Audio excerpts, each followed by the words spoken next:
আমি চরমোনাই পছন্দ করি না। চরমোনাইয়ের কথা শুনলে আমার রাগ হইতো। আমি তো ইউনিভার্সিটিতে পড়ি, আমার একটা ভাব আছে আলাদা। আমার বাবাই প্রত্যেক দিন আইসা আমার বলতো, একটা বার বাজান তুমি চরমোনাই যাও। আমার বাবার বারবার বারবার বারবার বলার পিড়াপিড়িতে একটা বার আমি চরমোনাইয়ের ময়দানে গেলাম।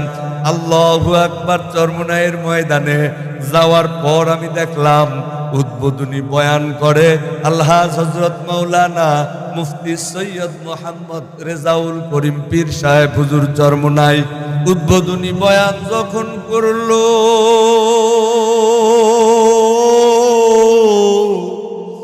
কলিজার মধ্যে এমন একটা ধাক্কা লাগলো, আমি আর ওইখানে থাকতে পারলাম না।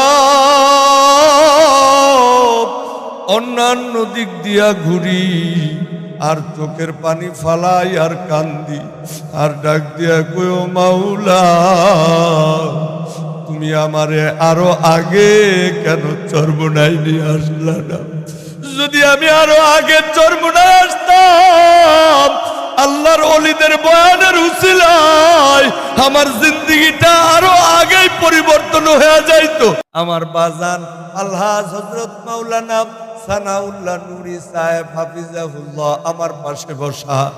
আমি তো এমন না, আমি কওমি মাদ্রাসায় পড়ছি, আলিয়া মাদ্রাসায় পড়ছি, বাংলাদেশের সবচাইতে বড় বিদ্যাপীঠ ইউনিভার্সিটি কুষ্টিয়া বিশ্ববিদ্যালয়ে পড়তাম।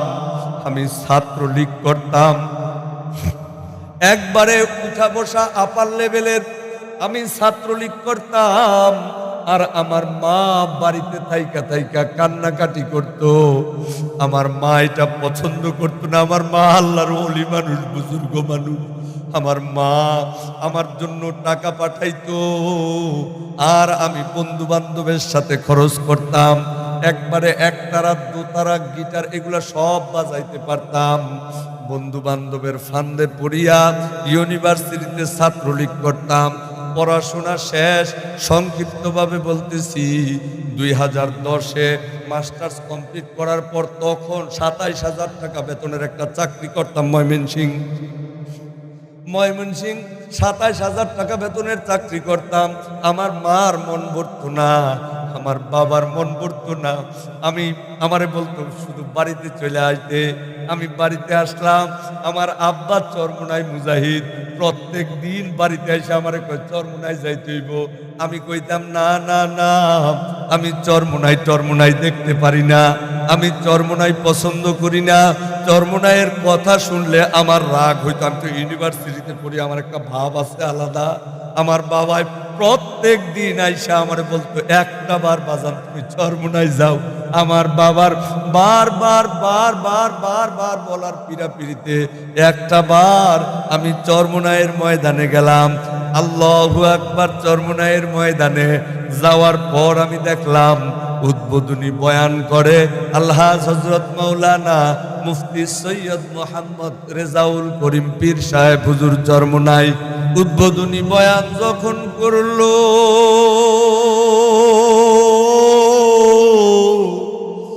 কলিজার মধ্যে এমন একটা ধাক্কা লাগলো, আমি আর ওইখানে থাকতে পারলাম না। অন্যান্য দিক দিয়া ঘুরি আর চোখের পানি ফালাই আর কান্দি আর ডাক দিয়া কইও, মাওলা তুমি আমারে আরো আগে কেন চরমোনাই নিয়ে আসলা না?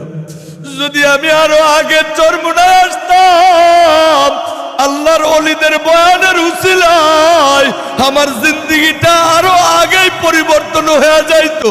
ও বাজান, 100 বার যদি বলো তাহলে তোমাদের পায়ে ধরতে রাজি আছি, কিন্তু একটা বার চরমোনাইয়ের ওই ময়দানে গিয়া দেখো কি হয়। যদি জিন্দেগির পরিবর্তন না আসে তাহলে আর যাওয়ার দরকার নাই। যদি ভালো না লাগে তাহলে আর যাওয়ার দরকার নাই। কিন্তু আল্লাহর কসম করে বলি, আমার মতো হাজার হাজার নাসিরউদ্দিন সরকার ওই চরমোনাইয়ের ময়দানের আল্লাহর ওলিদের বয়ানের উসিলায় জিন্দেগিটা পরিবর্তন হইয়া গেছে একদম কারেক্ট। একটা বার তোমারে চরমোনাই যাওয়ার জন্য দাওয়াত দিলাম। আমি চরমোনাইয়ের কোনো দালালি করতে আসি নাই, চরমোনাইয়ের কোনো প্রচার করার জন্য আসি নাই।